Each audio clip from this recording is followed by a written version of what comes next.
नमस्कार, म रबिन शर्मा। यस भिडियोमा कुनै युनिभर्सिटी इमेल आइडी प्रयोग नगरेरै एनसिस वर्कबेन्च स्टुडेन्ट भर्सन कसरी डाउनलोड र इन्स्टल गर्ने सिक्नेछौँ। यसमा फुल ट्युटोरियल भिडियो रहनेछ। कृपया कुनै पनि स्टेप मिस नगरी हेर्नुहोला।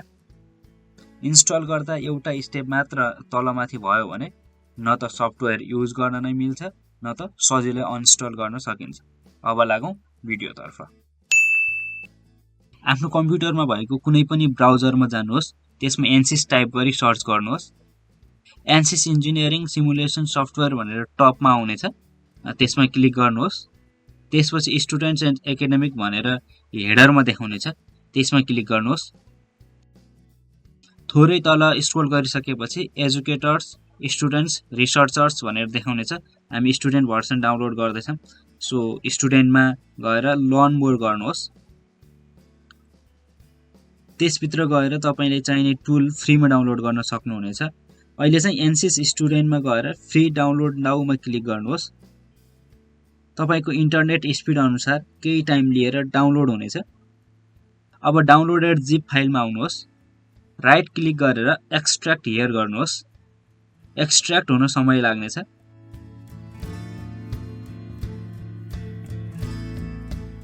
एक्सट्र्याक्टेड फाइल ओपन गर्नुहोस्।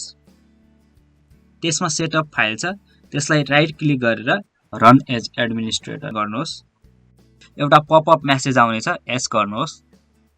लाइसेन्स एग्रिमेन्ट रिड गर्नुहोस् भनेको छ, सकेसम्म रिड गर्नुहोला। त्यसपछि आई एग्रीमा क्लिक गरेर नेक्स्ट गर्नुहोस्। इन्स्टलेसन डिरेक्टरी पाथ तपाईले चाहनुहुन्छ भने चेन्ज गर्नुहोला। मैले एन्सिस 2024 भन्ने फोल्डर बनाएको छु, त्यसमा इन्स्टल गर्छु। यो नगर्दा नि फरक पर्दैन। अब नेक्स्ट गर्नुहोस्। इन्स्टलेसन प्रोसेस सुरु भइसकेको छ। यसले केही टाइम लिन्छ।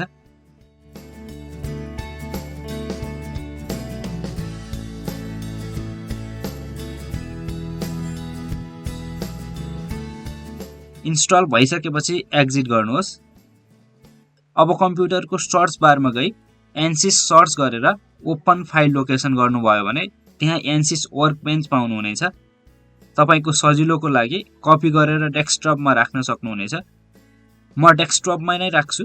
यसरी तपाई बिना कुनै युनिभर्सिटी इमेल लगइन गरी एन्सिस वर्कबेन्च स्टुडेन्ट भर्सन इन्स्टल गर्न सक्नुहुनेछ। तर यो 1 वर्षको लागि मात्रै हुनेछ। पछि तपाईले रिन्यू गरेर युज गर्न सक्नुहुनेछ। यहाँसम्म भिडियो हेरिदिनु भएकोमा तपाईलाई आभार व्यक्त गर्न चाहन्छु।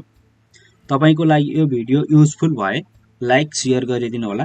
सल्लाह सुझाव प्रतिक्रियाको लागि कमेन्ट गरिदिनु होला। यदि यस्तै युजफुल भिडियो आगामी दिनहरुमा पनि हेर्न चाहनुहुन्छ भने कृपया रबिन शर्मा च्यानललाई सब्स्क्राइब गरी साथ दिनुहोला। धन्यवाद। नमस्कार।